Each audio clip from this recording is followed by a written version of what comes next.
All the Whos who lived in Whoville loved Christmas. But the Grinch, who lived just above Whoville, did not. No one knew why the Grinch hated Christmas. Maybe because his head was not screwed on right. His shoes, perhaps, were too tight. But most guessed it was that his heart was 2 sizes too small.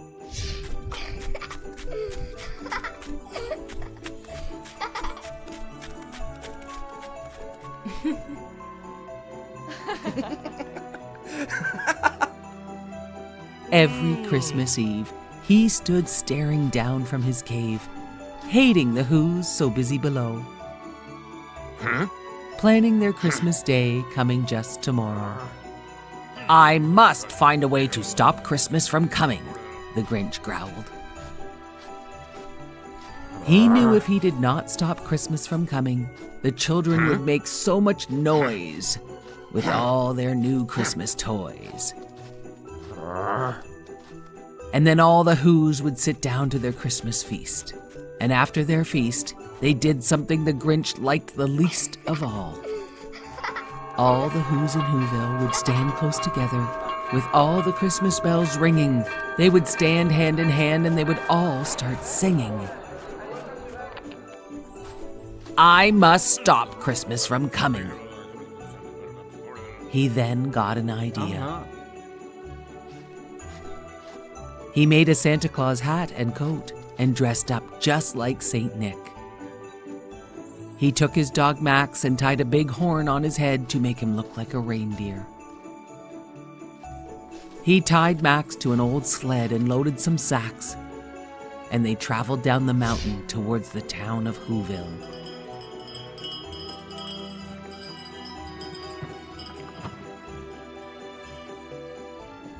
The Whos were all sleeping on this night before Christmas.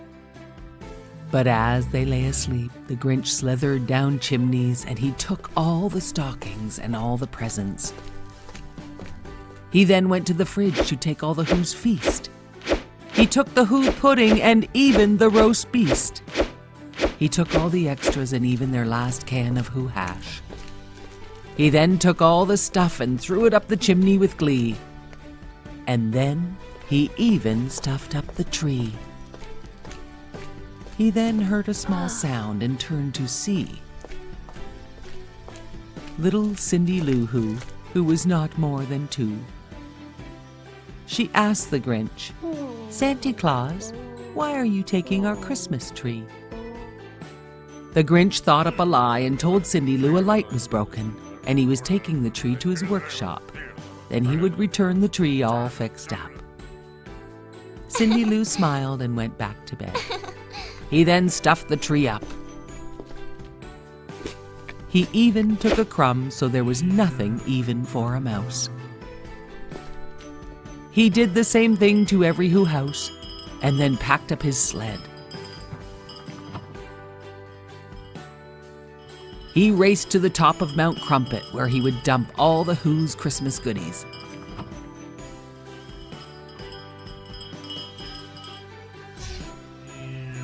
He grinned as he thought of all the Who's waking up and crying boo-hoo.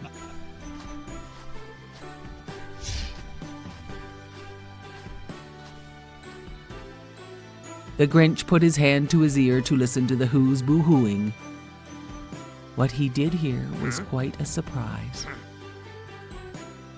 He heard the Who's singing. Every Who was singing, even without all their presents. The Grinch had not stopped Christmas at all. The Grinch then realized Christmas does not come from a store. He then realized Christmas is so much more. And what happened then in Whoville, they say, is that the Grinch's small heart grew 3 sizes that day. And the minute his heart grew, he raced back towards Whoville with all the presents and toys and all the food for the feast.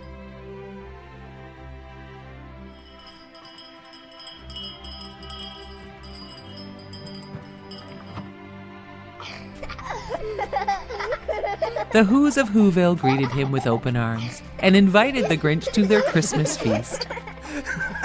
And as the Grinch sat beside Cindy Lou Who, he carved the roast beast.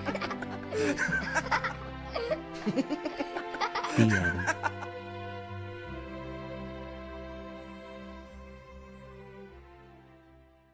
Once upon a time, there was a man and his wife that had wanted a baby for so long, but had never had one. One day, the wife gave her husband the awesome news that they had waited so long for. They were going to have a baby. They lived in a house overlooking a big garden full of fresh vegetables and flowers. Sadly, the garden was protected by a high wall with barbed wire on the top. The mighty witch who lived there wanted no one in her garden. Everyone was very scared of the mighty witch. One day, the wife was so hungry for the fresh radishes. She saw them growing in the witch's garden, but she knew she could not have them. Although she really, really wanted them, she thought she might die if she did not have them. Her husband worried so much about her. She told him, "I think I will die unless I can have some of those radishes that grow in the witch's garden." Her husband waited for nightfall so he could climb over the wall to get her some of the witch's radishes.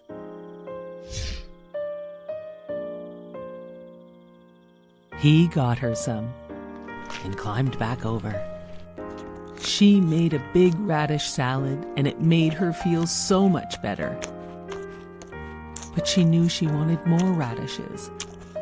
So her husband snuck over the wall at night to pick more radishes. As he was climbing back over the wall, the witch was standing right below him. "How dare you steal my radishes?" said the witch. "My wife thought she would die if I did not get them for her. I am very sorry." "If this is true," said the witch, "you can have all the radishes you want, on one condition. You must promise to give me your child to raise as my own." The man was so scared he agreed to whatever she said just to get away. When the beautiful child was born, the witch came and took her away, just as she had threatened. She named her Rapunzel, which means radish. Rapunzel grew more and more beautiful every day, and on her 12th birthday, the witch locked her up in a high tower deep in the woods. The tower had no stairs, no door, only a small window. Rapunzel had beautiful long hair that had never been cut, and when the witch wanted to go up to see her, she would cry, "Rapunzel, Rapunzel, let down your hair." The witch would climb up her hair to see her. This went on for years. One day, a prince was riding by the tower and heard Rapunzel singing. He looked at the tower but had no idea how to get in, so he left. But he came by the next day and saw the witch crying, "Rapunzel, Rapunzel, let down your hair." And he saw the beautiful girl who sang, let down her hair for the witch to climb up to see her. The prince returned at dusk and cried, "Rapunzel, Rapunzel, let down your hair." Rapunzel could not believe it when the young prince appeared, and it was not the witch. They fell in love at first sight. They made a plan for Rapunzel to escape. The witch found this out and cut off Rapunzel's hair and hid her away far from the tower. That night, the witch waited for the prince. He cried, "Rapunzel, Rapunzel, let down your hair." The witch threw out Rapunzel's hair, and he climbed up. To his surprise, it was the witch, not Rapunzel. The witch cursed him. "You will never see again." And with that, he was blind. For some time he wandered the forest, hoping to hear Rapunzel singing again. And then, one day, he heard her singing. He followed her voice and found her. They hugged and Rapunzel cried, so happy to see him again. One of her tears fell on his face, and a miracle happened. He could see again. "Oh, I am so happy to see you again," said the prince. And then another miracle happened. Rapunzel's beautiful hair grew back, as long and shiny as it had been. The prince took Rapunzel to his kingdom far away from the witch, where they lived happily ever after. This is the story of Princess Elsa and Princess Anna.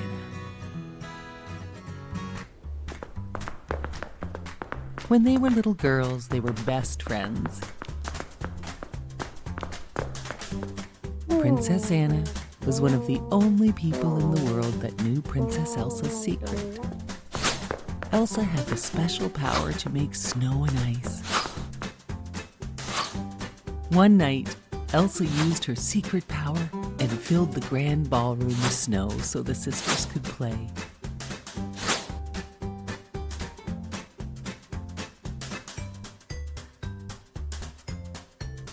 As they were playing, Elsa lost control, and she accidentally hit Anna with a blast of icy magic. Anna was badly hurt. Her parents went off to the ancient mountain trolls to ask them for help. The wisest old troll told them that Anna could be saved, and that she was lucky to have been hit in the head and not in her heart. As the years passed, Anna forgot about that night. To keep Elsa's special gift a secret from everyone else, their parents surrounded the castle with walls and never let anyone inside. It seemed whenever Elsa had strong feelings, her magic powers would spill out. Elsa never wanted to hurt her sister again, so she stopped playing with Anna. Anna became very lonely. Even after their parents were lost, the two sisters didn't spend any time playing together. Years later, it was time for Elsa to become queen. For just that one special day, the castle gates were opened. Hundreds of guests attended Elsa's coronation ceremony. Elsa worked very hard the whole day to hide her feelings and special powers. At the party, Anna danced with a handsome prince. He made her heart flutter. They fell in love and decided to marry. Elsa thought this engagement was a bad idea. Anna could not believe her sister, and they started arguing. As Elsa lost control and started to shout, her secret power was exposed. As ice shot from her hands, everyone stared in shock. Now they all knew her secret. Elsa ran out of the castle and fled to the mountains. It was summer, but Elsa's power had created a terrible winter storm. Anna felt terrible and ran off to find her sister, despite the bad winter storm. She met a magic snowman along the way named Olaf. Olaf knew where they would find Elsa and agreed to help. Olaf led Anna to a beautiful ice palace that Elsa had created with her powers. Inside, Anna found Elsa and told her about the terrible storm. Anna told Elsa she must come back and help, but Elsa did not want to hurt anyone, and they started fighting about her return. As they fought, a wave of magic burst from Elsa and struck Anna in the heart. Elsa knew what she had to do. She had to find the trolls and ask how to reverse the magic which was now freezing her sister. Olaf agreed to help.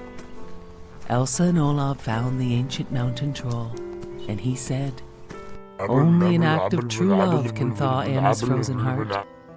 Elsa brought Anna back to their parents' castle to find the prince Anna was to marry, as he could save Anna with his true love. He laughed when he saw her and threw the sisters in the dungeon.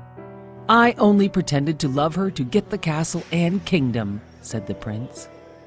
Afraid and locked in the dungeon, Elsa looked at her frozen sister. All of a sudden, the prince came in with a sword. He swung it at Anna, and the sword shattered on her frozen body. Elsa grabbed her and held her frozen sister tight, and suddenly, Anna began to thaw.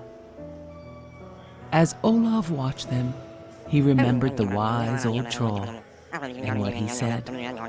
An act of true love will thaw her frozen heart. The two sisters' love had saved them and their kingdom. They were best friends again. Even in the summer, Elsa always made Olaf snow so he could never melt. And now the castle gates were wide open. The evil prince was long gone, and they all lived happily ever after. Once upon a time, there was a lovely princess named Snow White. She lived in a castle with her stepmother, a beautiful but wicked queen. The queen was very jealous of Snow White and forced her to work as a servant. Every day, the wicked queen looked into her magic mirror and asked, "Magic mirror on the wall, who is the fairest one of all?" The mirror usually answered that the queen was the fairest, which pleased her. Meanwhile, Snow White did her chores and made friends with the courtyard doves. One day, a prince heard Snow White singing. He was enchanted by her. The queen saw this and became angry. Then the magic mirror told her that Snow White was the fairest one in the land. The queen was furious. She ordered her huntsman to take Snow White to the forest and do away with her. Snow White was so kind and gentle, the huntsman could not harm her. Instead, he warned Snow White of the wicked queen's plan. He told her to run away.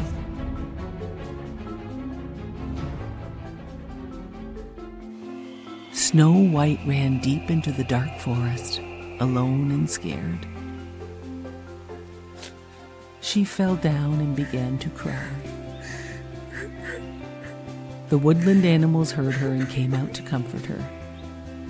They told her everything will be all right, and they showed her to a tiny cottage.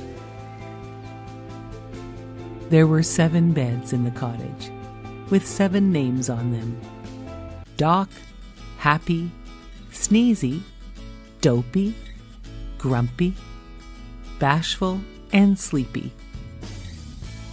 Snow White thought to herself, what funny names for children, and laid down on a bed and fell asleep.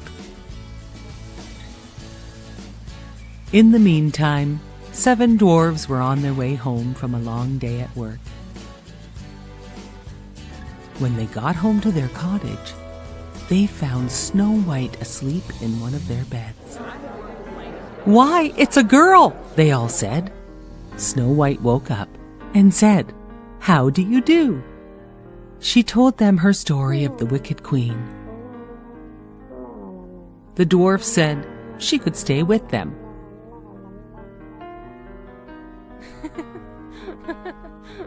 Back at the castle, the queen did not know Snow White was still alive when she asked the magic mirror, "Who is the fairest of them all?" The mirror answered, "Snow White is the fairest of them all." The wicked queen was angry. "I will find her and poison her." The wicked queen disguised herself as an old woman and headed to the 7 dwarfs' cottage. It was morning and the dwarfs left to go to work, while Snow White was working in the garden. Working away, she saw the old woman, who was really the wicked queen. Snow White said, "Hello, and the old woman offered her an apple from her basket, the poison apple that would put Snow White to sleep forever unless she was kissed by a prince. That was the only way to break the poisonous spell. Snow White accepted the apple and took a bite. She fell to the ground and the old woman ran away. The woodland creatures went to get the dwarfs. The dwarfs could not awaken Snow White, so they built her a glass coffin so they could keep watch over her forever. One day, the prince was riding on his horse through the forest and came upon Snow White in her glass coffin.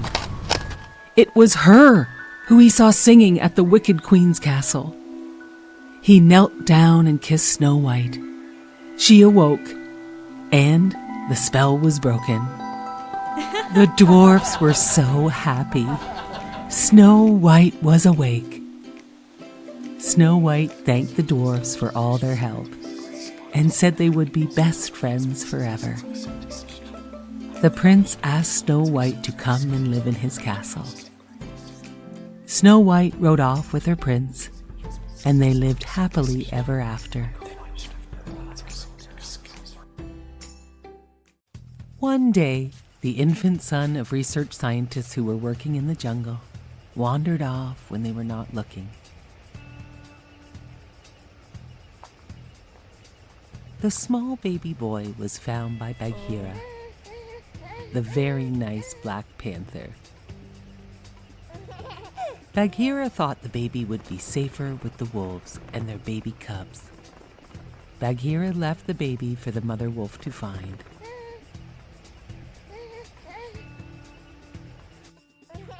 The mother wolf named the boy Mowgli, and they agreed to raise the boy with her wolf cubs. Mother wolf always worried about Shere Khan, the great tiger, coming to take the child away from them. Bagheera taught Mowgli the rules of the jungle and everything he needed to know about all the animals. Bagheera was always there to protect him. The wolves told Bagheera he must take Mowgli back to the human village, where he would be safe from Shere Khan. Bagheera agreed to take Mowgli to the human village.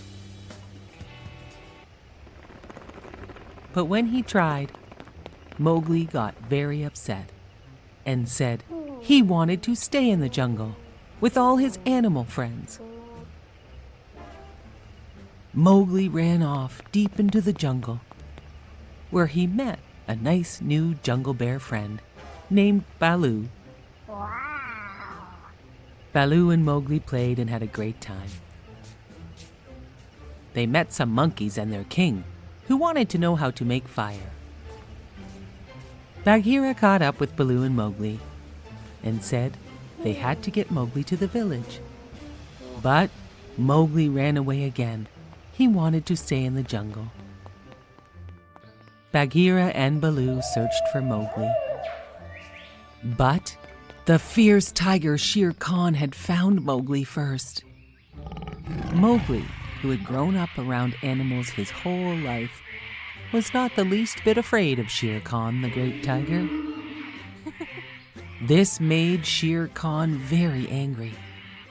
Shere Khan bared his great fangs and let out a giant tiger roar and leapt towards Mowgli. Just then, Bagheera and Baloo arrived. Baloo the bear grabbed the great tiger by the tail and then threw him to the ground with a thud. Baloo had gotten there just in time to save Mowgli. Shere Khan lashed about trying to reach Baloo, but Baloo hung on tight to his tail. Shere Khan tried to shake Baloo loose and cracked his strong tail like a whip. Suddenly, a big storm rose up, and a huge lightning bolt hit a big tree and started a fire. Mowgli knew right away how to help Baloo with the fight against Shere Khan. Shere Khan was very afraid of fire. Mowgli took a branch that was on fire and he ran towards the great tiger. Shere Khan was so afraid of the fire in Mowgli's hand that he ran away deep into the jungle. Bagheera and Baloo cheered. They both knew they would never see Shere Khan around their jungle parts again. Mowgli, Bagheera, and Baloo promised they would never be parted by anything again. They would always be best friends, no matter what. Just then, at the edge of the jungle river, Mowgli saw something he had never seen before. It was a beautiful girl. The beautiful girl was getting water just outside the man's village edge by the river. Bagheera and Baloo were sad, but only for a few moments, as they knew Mowgli had to leave to go to the man village with the girl. They both knew it was the right thing for Mowgli to do. They both saw Mowgli smile as he helped the girl with her water jugs at the river's edge. Then Mowgli waved as he headed towards the man village with the girl. Mowgli's friends knew it was where Mowgli really belonged. They would always be friends no matter where they all lived. Bagheera and Baloo knew they had done the right thing by helping Mowgli find his way safely to his new home, and they all lived happily ever after.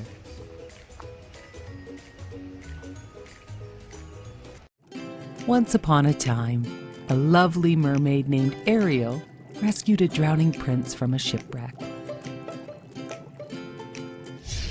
Ariel's father had forbade her to swim to the surface, but she had to save the prince.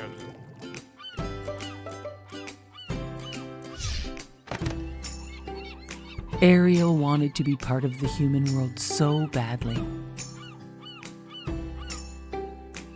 Somehow she would find a way. As she touched the prince's face, she wished with all her heart that she could stay on the beach and dance with this man of her dreams. As the prince lay unconscious, she sang to him. "What would I do to see you smiling at me?" she sang. Her father's trusted friend tried to convince Ariel that being under the sea was her home, and she would be much happier living her life there instead of the human world.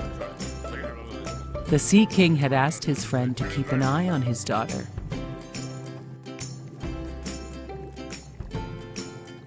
But despite all the king's friend's efforts, he could not convince her because she was in love with the prince. The fish, her only best friend, was the only one who understood her.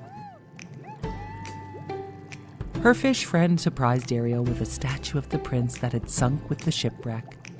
"Oh, thank you so much, my friend," Ariel said. "The statue looks exactly like him." Just then, her father, the Sea King, found Ariel in her secret grotto with her collection of things from the world above the sea. He destroyed all of her treasures in an attempt to protect her from the dangers of the human world. Ariel was so upset. Oh no. She sought out the help of the Sea Witch. The Sea Witch made a deal with Ariel. In exchange for the mermaid's voice, the witch would transform Ariel's mermaid tail into legs. The Sea Witch told Ariel she would remain human only if she received a kiss of true love before the sunset on the third day. As Ariel wiggled her newly found toes, the Sea King's trusted friend knew he had to tell the king. But he knew Ariel would be so sad as a mermaid. The king's friend agreed to help Ariel find the prince. Ariel's seagull friend helped her find a dress, and it wasn't long before the prince arrived. "You are the one," he exclaimed.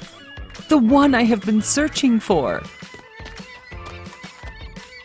Ariel nodded but could not speak. "But the girl who rescued me had the most beautiful voice," said the prince. "Perhaps you are not the girl I have been searching for." Still, the prince helped her to the castle, and they had dinner that night. Ariel made the prince laugh for the first time in weeks. He showed her around his kingdom the next day and was enchanted by her enthusiasm for everything, from horses to puppet shows. The prince thoroughly enjoyed Ariel, and that night they went for a quiet, romantic boat ride. As the prince leaned in to kiss Ariel, the sea witch made her pet eels tip the boat. Then the sea witch hypnotized the prince and transformed herself, pretending to be his mysterious dream girl. She arranged a wedding right away to make sure all of Ariel's plans would fail. Ariel's seagull bird friend gathered all of her ocean friends to help Ariel defeat the sea witch's evil plans. Her friends fought the sea witch and won, and Ariel's voice was restored. And the spell on the prince was broken. He realized Ariel was his true love, but it was too late, and Ariel was a mermaid again. The evil sea witch dragged Ariel back into the sea. But the strong prince would not lose his true love again, and he fought and destroyed the evil sea witch. The Sea King and his trusted friend watched. And the Sea King could see how much his daughter loved the prince. So he granted her wish to marry the prince. All of Ariel's great sea friends applauded as the prince and Ariel were married, and they lived happily ever after. Once upon a time, there was a lovely lady who lived in the countryside. Her beautiful white cottage was filled with the smell of fresh baked cookies that wafted over to her barn. She loved to bake cookies. One day, she wanted to bake something extra nice, with flour, sugar, and spice. She got out her big red mixing bowl and her wooden spoon. She mixed all her ingredients until the batter was just right. Then she rolled out her dough just perfectly. She thought, "This dough is so perfect and flat and just like butter. I think it is time for my cookie cutter." Soon the cookie was baked perfectly. She had used a gingerbread man cookie cutter. The lady thought she must decorate this special cookie with 2 eyes, lips, and a nose, and a nice bow tie around the neck. She thought he looked delicious and wanted to eat him. Before she knew it, the gingerbread man cookie came to life, hopped off the cookie pan, and ran out of the cottage. No. Oh no. She ran after him. "Don't run! I want to eat you!" The gingerbread man shouted back, "Run, run as fast as you can. You can't catch me, I'm the gingerbread man." As she ran after him past her barn, a cow smelled the cookie and wanted to eat him too. The cow began to chase the gingerbread man, along with the lady. The gingerbread man saw the cow chasing him, and he said, "Run, run as fast as you can. You can't catch me, I'm the gingerbread man." Soon a chicken and a pig from the farm joined the chase for the gingerbread man. They chased him all the way to the edge of the big, big pond. The gingerbread man knew he would melt if he went into the pond. And then, all of a sudden, a sly fox appeared and offered to help the gingerbread man cross the water. "But I think you might eat me," said the gingerbread man. "Oh, don't worry. I just want to help you cross the water," said the sly fox. The gingerbread man thought it was okay, and he jumped onto the sly fox's tail. The lady and the barnyard animals watched as the gingerbread man crossed the pond with the sly fox. Soon the water got higher, and the fox told the gingerbread man to get on his back to avoid getting wet. The gingerbread man crawled from the fox's tail to his back. Then the water got even deeper, and the fox asked the gingerbread man to hop on his head to be safe from the water. Soon even the fox's head was going under the water. He asked the gingerbread man to hop on his nose to really finish his plan. The gingerbread man hopped on the fox's nose. Just as they reached land, the fox flipped his nose and the gingerbread man went flying into the air and was falling towards the sly fox's mouth. The sly fox's plan was now very evident. He was going to eat the gingerbread man. All of a sudden, a crow snatched the gingerbread man from the air. Oh no. The gingerbread man was now in the crow's beak. The fox just stared as the crow flew away in the sky. The gingerbread man asked the crow, "Do crows eat gingerbread men?" "Yes," said the crow. And when he opened his beak to answer the gingerbread man fell down to the ground. Ow, ow, ow. He ran away as fast as he could. The gingerbread man yelled to the lady and all the animals, "Run, run as fast as you can. No one can catch me. I'm the gingerbread man." If you ever see a gingerbread man, don't try to catch him, because no one can.